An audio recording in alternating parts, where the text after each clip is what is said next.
Once upon a time, long time ago, in a country far away from here, there were 4 men who'd been friends from childhood. Now 3 of these men had studied long and hard to become men of great learning. Night after night, they bent over the books until their eyes were all red and bleary from peering so deeply into the secrets of the universe. The 4th man was no scholar.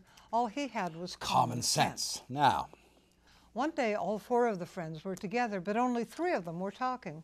why in the world are we all here? Said the 1st man. In this God-forsaken place, way out in the middle of nowhere. Yes. Yes. What good is all our learning doing us if we can't go out and do something with it? Yes. We'll never get anywhere staying around here. Let's go out into the world and apply our knowledge. Oh, the things around us. And we'll all become rich and famous.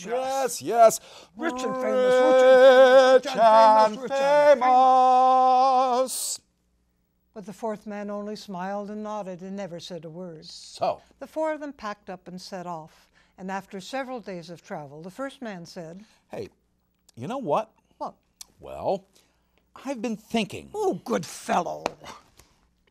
3 of us here have studied long and hard to become men of great learning. Yes. You and me. Well, we bent over the books until our backs ached.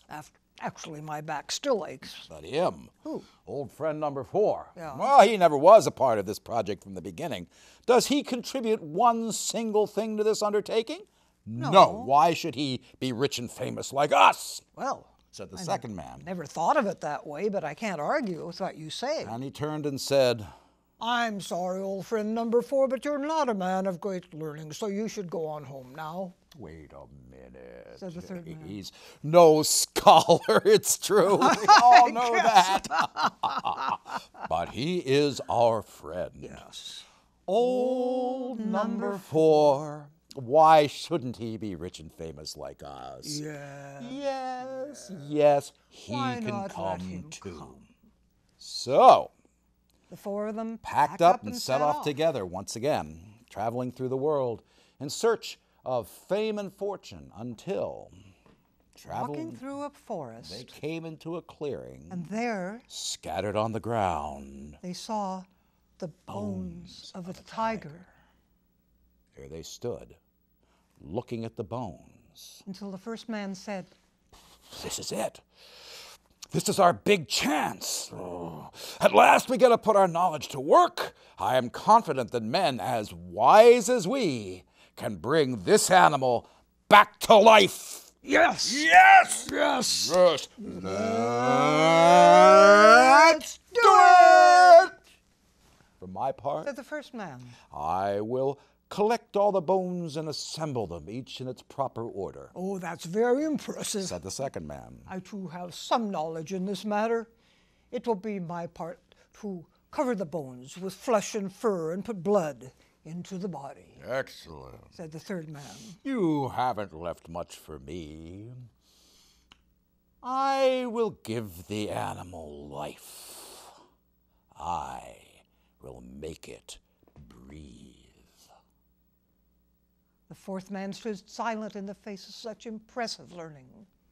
The 1st man picked up all the bones and stuck them together, each where it was supposed to go. The 2nd man covered the bones with flesh and fur and put blood into the body. The 3rd man began the business of bringing the tiger to life, and just at that moment, the 4th man spoke. Wait! What? Oh, we've got to think. Think. You want to think. This is a tiger. Yes, it's a tiger. It's a See tiger. the stripes? See the whiskers? And he's very big. Large animals, tigers. Bigger than a little dog. Largest of the land Bigger than carnivores, both my I hands hear. together. And if what you're doing succeeds,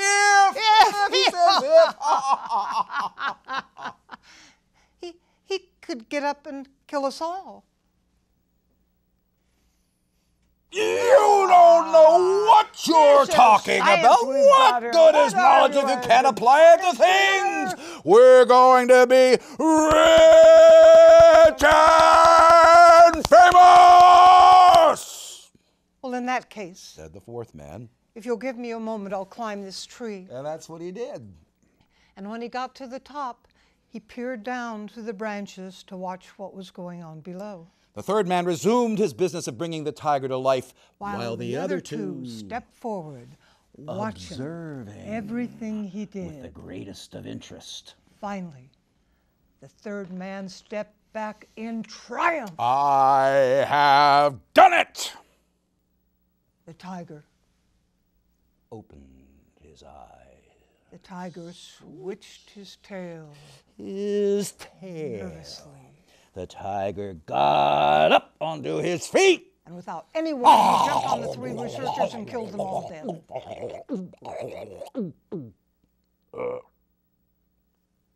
The fourth man waited up in the tree until he was sure the tiger was gone for good. Then he came down and walked back to his village alone. This is why the people say, from This way is back why then the until people say, today, from way back science then may cure until ignorance, today, but the more you know, the science more may you cure need common ignorance. sense. But the more you This know, the is more why you the need people common say, sense. from This way is back why then the until people today, say, way science back may then cure until ignorance, today, but the more you know, science the more may you cure need common ignorance. sense. The more you know, the more you need common sense. Three researchers, Filled with pride, made, a tiger, then they died. Hey, great. Thanks for joining us. It is my pleasure to have with us in the studio today Leanne Ponder and Tim Jennings. They are master storytellers, as you just heard from the story Four Friends and a Tiger. Yep. Yes. What can you tell us a little bit about that, kind of where that one came from? Yeah. Go ahead. Brand new, right?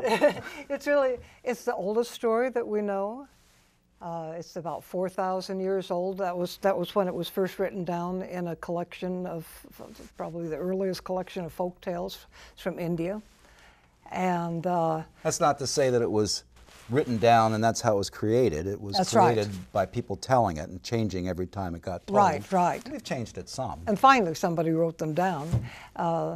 Did I say the book was called Panchatantra? I don't think so. And and it is the thing I love, especially about the Indian stories, is that they were told so long ago, and you can hear them, and we tell them now, relevant to things that are happening right now, such as shortage of water or making scientific decisions without checking them out. You know, it's just amazing. Without really. common sense. And so how do you find them, though? I mean, a 4,000 Well, that particular one, it's a classic text. So we're always looking. The classic text is called the Panchatantra, and it has been sort of preserved, being rewritten from millennium to millennium. And actually, my friend, our friend Lar Duggan, showed me the book, the Panchatantra, said you might be interested in this. Oh, really? Yeah, Oh, that's I nice. think I stumbled across it. People have also are familiar with the story as a separate tale that shows up in collections of stories from time to time. And we do find a certain percentage, I would say, a majority of our stories we find them in written texts like that, either old texts, or there was a sort of a fashion for writing them down, but just as they were going out of oral transmission in the middle to late 1800s. And We went through a flurry of collecting out-of-print books of folk tales. I mean, every time we went into a town and there was a little used bookstore, you know, and by now I have a whole room. I mean, it's a fairly small room, but it's a whole room dedicated to folk tales, all in their separate countries. So what is a folk tale, though? Well, there's different definitions, but the kind that we tell are stories that do not have a known author. They were not created by writing them down. Everybody who tells them somewhat differently, and it is a mystery as to how they are generated. People don't really understand how they were generated. It's kind of like a cultural dreaming. And some of the same psychologists who are interested in dreams are interested in folk tales and apply the same kinds of analysis to them. We don't do that. We think, my favorite scholar of folk tales is a man named Luthi, and he said, at the moment you analyze a folk tale, the folk tale dies. Whatever's good about it, when you say that's what's good about it, it turns it into like a picture or something, and what's good about it goes away, the magic is gone. And I think the story is what it is. And since no one person created it, no one person can really say what it's about. You can have opinions after you've told it for quite a while, but frequently your opinions relate to things that you obsess about. So, I have a favorite quote too, yeah. from Sallustius. Yeah? Myths are things that never happened but always are. I love that. And that's the way folk tales, you know, what happens with folk tales talks about, they're very dreamlike in a way. And they're very, well, I was going to say sturdy, but you have to tell them to keep them sturdy. And so is that why they're not written down? Is because then it... Well, they are written down. Yeah. They're written down. That's one of the first things that get written down are the tales that are already there. Yeah. And a tale will get transmitted occasionally.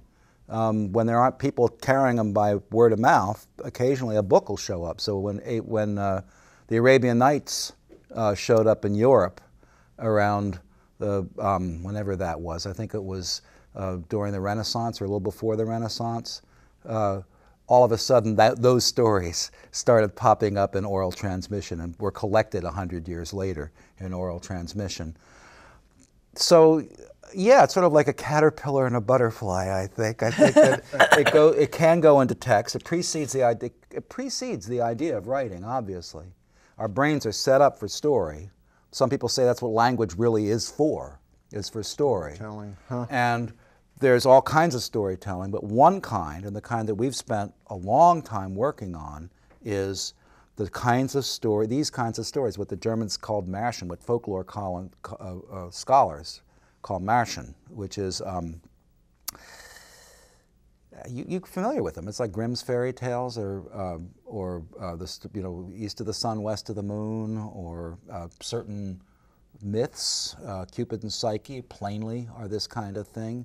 There's like a space in our brain that helps make this stuff through the ear and the mouth, and it does. What's the differentiation then from like a song, creating a song and? Well, there's a clear similarity between singing and talking, but and they're both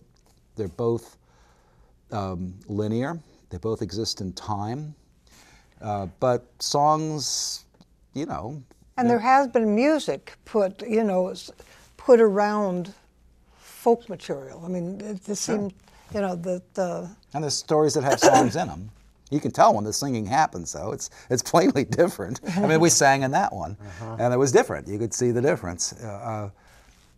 There's a form of music called the traditional ballad, which I had some of those songs sung to me when I was a kid. Which tells a story, but you know, they rhyme and they have a certain meter, and they're more likely to stay the same after they've been, you know, right. if you learn it because there's a certain right way to do it, where there's less of that kind of feeling about the tales. You really do feel like they change more quickly, I guess. And over the years, I think one of the ways that folk tales become very interesting is that people, you know, sitting in a kitchen with their whole family there, they'll tell their story, and then like one of their kids will remember this and tell it a while later and drop the least interesting parts out and keep the more interesting parts. And so do you see the telling of tales as an alive art right now? Well, it all depends. It's no. As in today's society, no. Folk tales have been dying out of the English language as a living performance form that you learn by ear and by heart. since roughly the Industrial Revolution. And because of the technologies Well, there's many, television. Well, it precedes television, but television certainly, and I've told stories on television, and I was just telling somebody about a kid heard me on your television program and learned the story by hearing it and told it to her friend. So there's nothing inherently. Somebody said that it was partly due to the fact that you didn't have those stretches of time when you had to film. So once factories happened, there wasn't that big period of time in the winter. That's right, yeah. When everybody was sort of sitting around looking for something to do. And well, or doing something like knitting or weaving or sawing, you know. Yeah, that you could do that with. I don't know. I think the invention of writing, certainly, I mean, oral transmission was the way culture was transmitted for quite a while, for the bulk of the time we've been in. And when texts came in, this whole ability to do that became irrelevant. There aren't any people there aren't schools of bards doing Homer anymore, but we still have Homer, but it's different. You have to read it, and I believe that if you actually heard somebody who knew it by heart because he heard it, it would be really different. It would be a different experience. And that's certainly my experience. I read folk tales when I was a kid. I heard ballads from my mom when I was a kid. But when I heard a folk tale told by an old lady who lived not far from here, named Sarah Cleveland, she was from Lake Placid, it was just really, really, really different and really exciting to me. And that's when I knew this was probably around 1970. My mother used to read me stories, and I really liked it. But I remember the first story that was actually told to me. Actually, it's in the 3rd grade, and the teacher told the story to the class. And I remember just being totally focused. You know, I loved one, and I loved the comfort of my mother reading, and I really suggest parents read to their kids.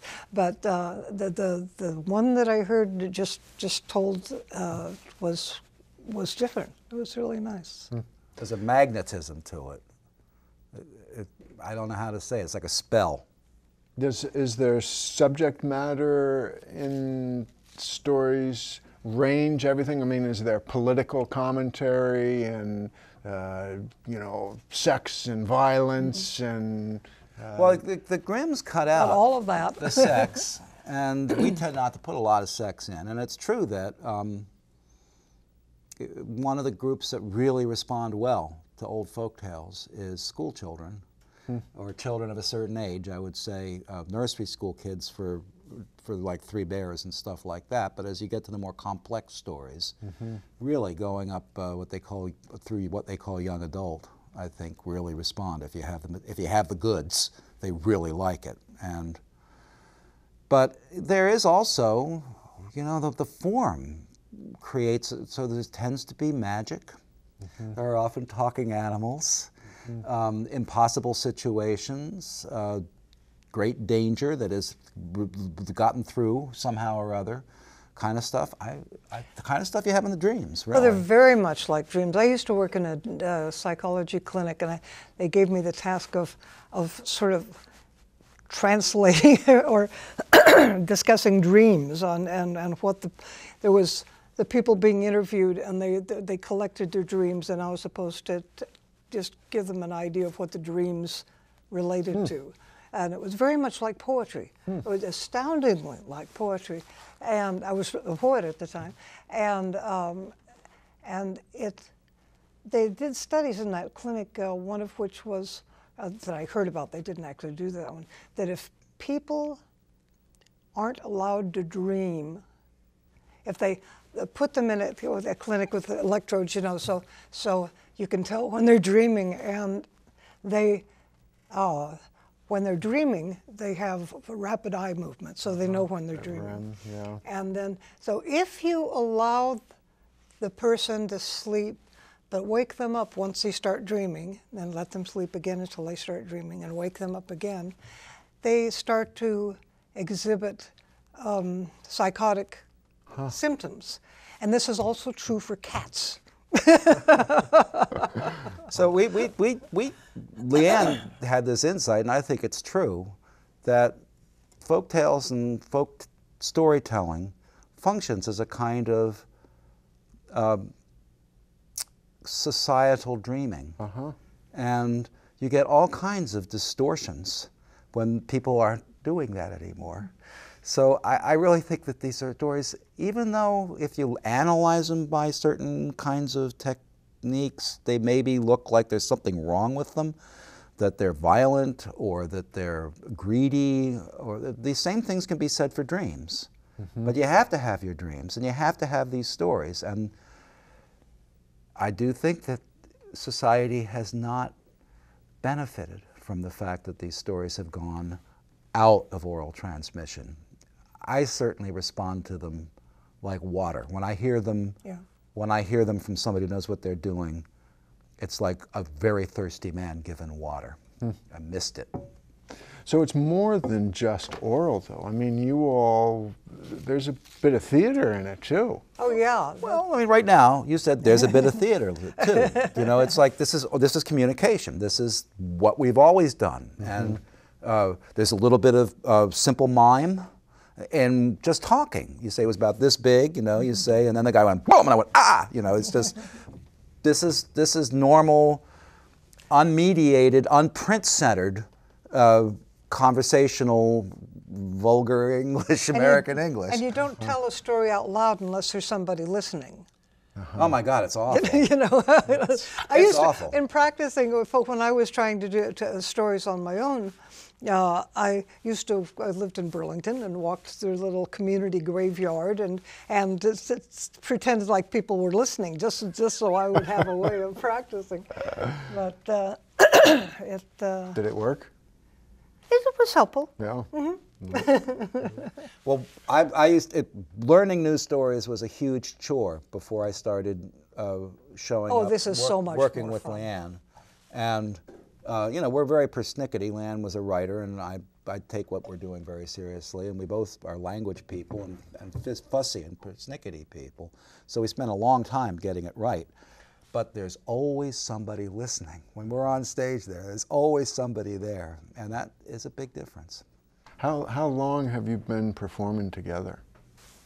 Well, that's a question. Things sort of blur as time goes on. A good 20 years. I would say that's right, yeah. And initially as storytellers? Yes. Well, no, Not initially, no. Initially, we just got together because we found each other attractive and interesting, and it's a good place to start.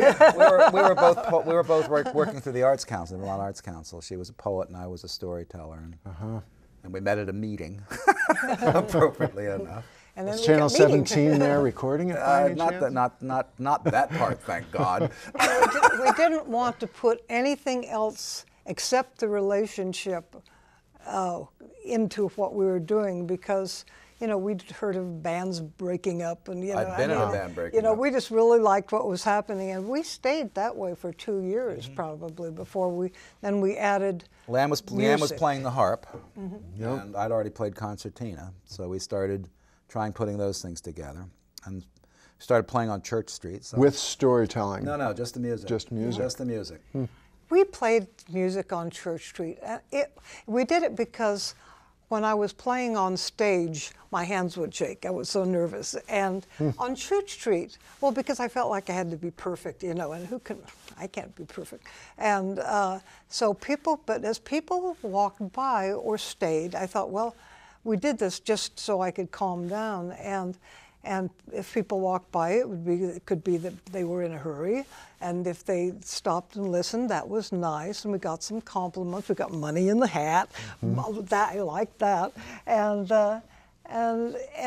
so I really enjoyed that time of playing on Church Street. And we lived very close. We could just walk down and see what the weather was, you know, if there were people on the sidewalk. And at that time, there were no regulations, so it was easy that way, too. Have a permit. Nothing of that.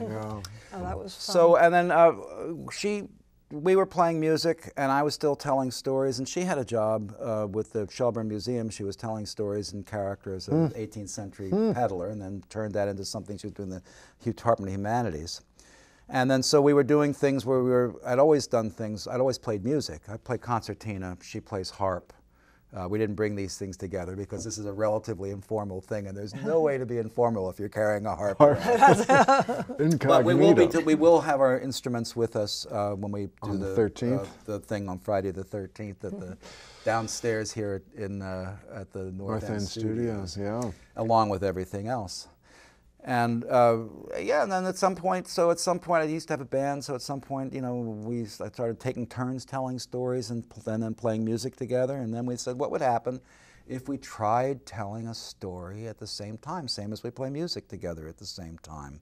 Because she doesn't accompany me, I don't accompany her, yet we're both playing the whole tune, but we're not playing unison, we're playing different notes, and somehow it goes together. And is there a way, we thought, of telling stories so that we would have the same effect, where you definitely didn't feel like you were listening to something conflicting and didn't get confused, and it had the drive of a solo narrative and the focus of a solo narrative, but still took advantage of the extra dimension you get by having two voices. So to try it out, we picked the shortest Grimm story that there was in the book. And Tim knew it was the shortest because he had been teaching storytelling to the kids, and when he had them pick out a story to learn, that was often the one they picked because it was the shortest. Memorization. Yes. Yeah. We took a long time. We took, 2 months or something? 3 months, I would say. With that tiny hours little story. a day. Just trying to get it right. And we picked the shortest one because if it really sucked, people wouldn't have to listen for long. It only sucked for that long. And we had several things in mind. We had the idea of, similar with what I said about music, we had like old couples who which we are now, I guess, but I was thinking specifically of an aunt and an uncle who did that. We thought of Nichols and May. We thought of the Luntz, Alfred Lynn Fontaine, who were said to be able to be talking at the same time, saying different things, but you could hear everything distinctly. I wonder if there are any recordings of them. That would be interesting. I don't know. So let's jump ahead to this Friday the 13th. Yes. Okay.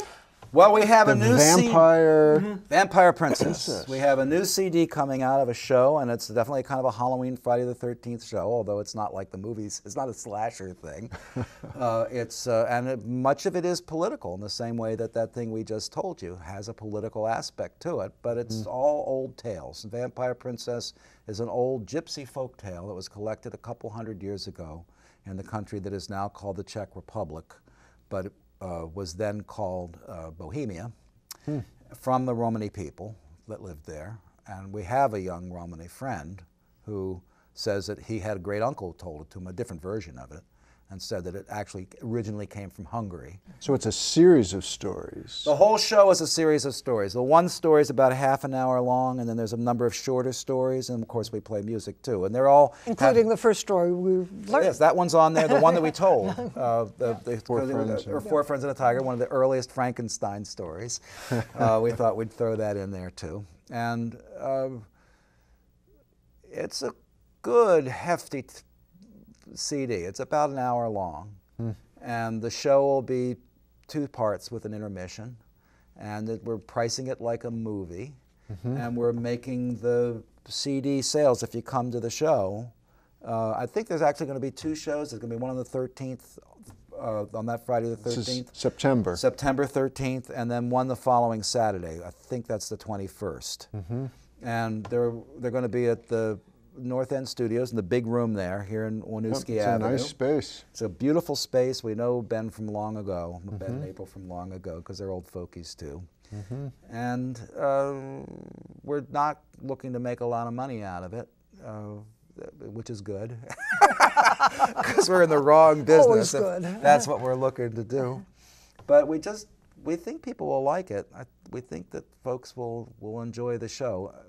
You've been telling some of these stories for a period of time. One of the stories is a story we've been telling pretty much as long as we've been telling stories. One of them was the first story, not the first story we told here, but the first story we learned. Yes. One of that them I is told you about, the shortest one in the Grimm's fairy tale. Grimm, Yes, uh-huh. one of them is the Vampire Princess. The title story is our newest substantial tale, our newest long tale. We've been telling it a couple years.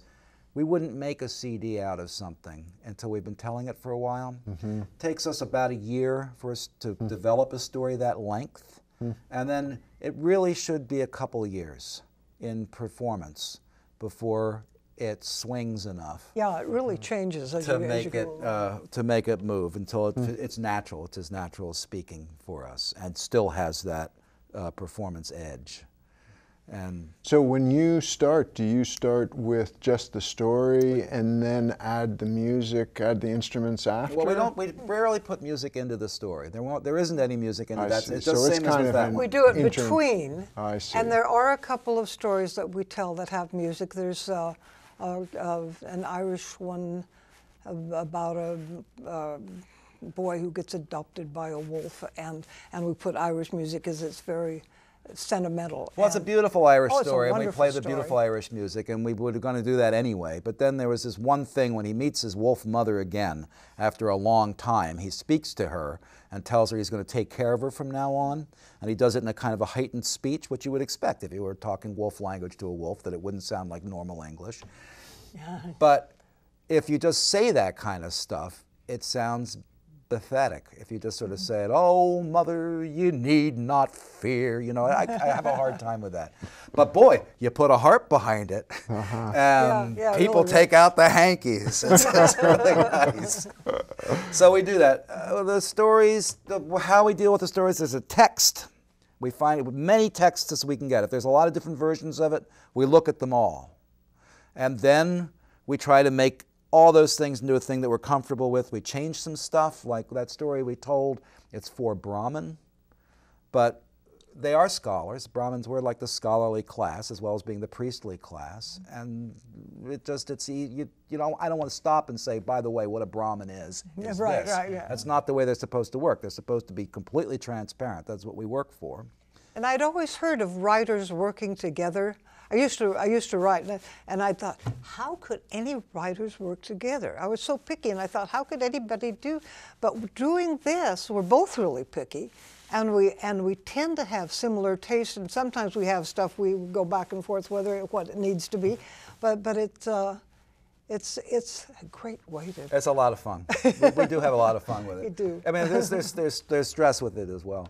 Leanne talks about having once been a writer, and it's true. And people have blamed me for taking her away from the writerly, because she was very good. She was very good. Have you ever written a folk tale? Well, you can't write a folk tale, but every tale that we tell, we do write. I wrote a folktale poem once, which you can actually find online if you just put in Leanne Ponder. Somebody put Rumpelstiltskin online. Mm-hmm.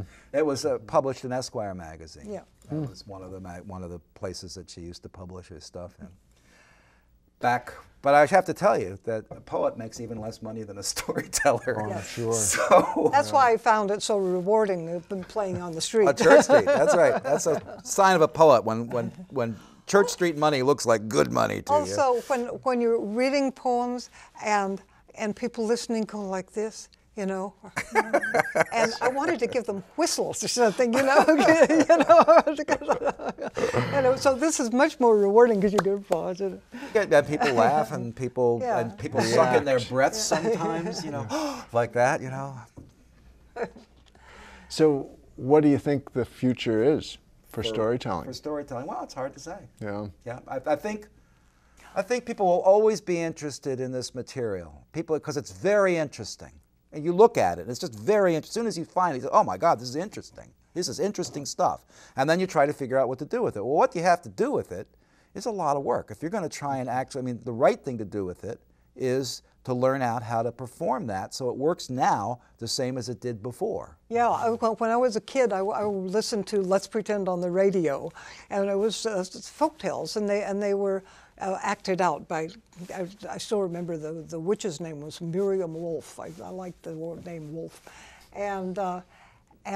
but later on, probably not long before I met Tim, I thought, you know, I would really like to do something with folktales, you know, and I tried to think, you know, and I didn't want to dress up, although I ended up doing that with Brian. Well, so you Venus, did. Right. But it wasn't folk tales, you know. No, that's true, a little bit, but not a lot. And it was so pleasing to me to have a straightforward way of presenting folk tales, because they really have been a part of my life. The right way to do it, I think, is to tell the story the way it's always been told. You can't really, because you didn't learn it by ear. Or if you did, you're stealing somebody else's work to a certain extent. But to learn to tell the stories so that it works the same way it used to, which is something that sounds natural, right, and conversational, and is presented as old material being told to a modern audience. That's always what it's been. It's always been known as being old stuff that we're listening to, not back then. We're not pretending to be back then. We're not pretending to be fairy tale people. We're listening to it now with our current sensibilities. So it has a relevancy. So it's got to get in there, and you can't be listening to it the way you would look at a museum artifact. It's got to be, oh my God, like art. It's got to say, whoa. I mean, there's certain old art. You look at it. You look at those cave paintings of the bison, and that knocks you for a loop just as much as anything else. And that's hopefully, the texts are there, but they're like fossils, and you have to make them come alive. And I would love it if there was more people actually making the old texts come alive. There was a period of time when more people were trying to do that, but it's hard. There are, as you say, that young woman who learned a tale and told it, and the fifth grade girl or sixth grade girl that told you a way her auntie told. People still tell stories, absolutely. I learned a really good version from the Golden Arm, which is an old ghost story that was popularized by Mark Twain 150 years ago. And I learned it from a little girl who told a very different version of it. I tried learning it from Twain. I tried learning even had a book saying how to tell a story. That's true, but it was wrong. I mean, it wasn't enough. It wasn't enough. You couldn't really figure out how to tell that without having seen it. Hal Holbrook tried doing it from that and from accounts that other people had of what it was like to see.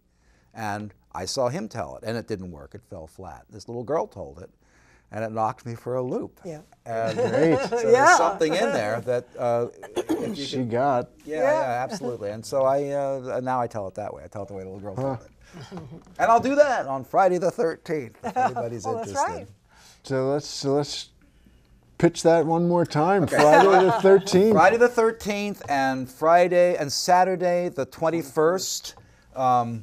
Here on North Winooski Avenue at the North End Studios downstairs at 8 o'clock, $8 for, I think there's a student price, but I'm not positive. How can they get more information? Well, you can call the North End Studios. I don't have the phone number, but it's in the book. Or you can email me, tim@folktale.net, or you can visit our website, which is folktale.net.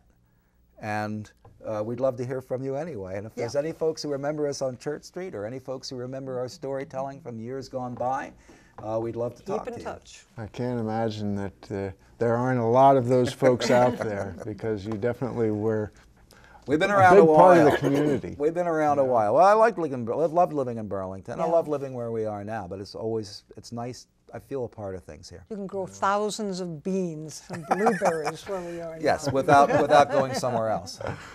Hey, well, Leanne Ponder and Tim Jennings, I want to thank you both very much for sharing a wonderful story and sharing some insights into the whole art of storytelling. It's been a total pleasure, Rob. And we'll look forward to seeing you on September 13th, right downstairs. Thanks for watching. Stay tuned for more Channel 17 programming.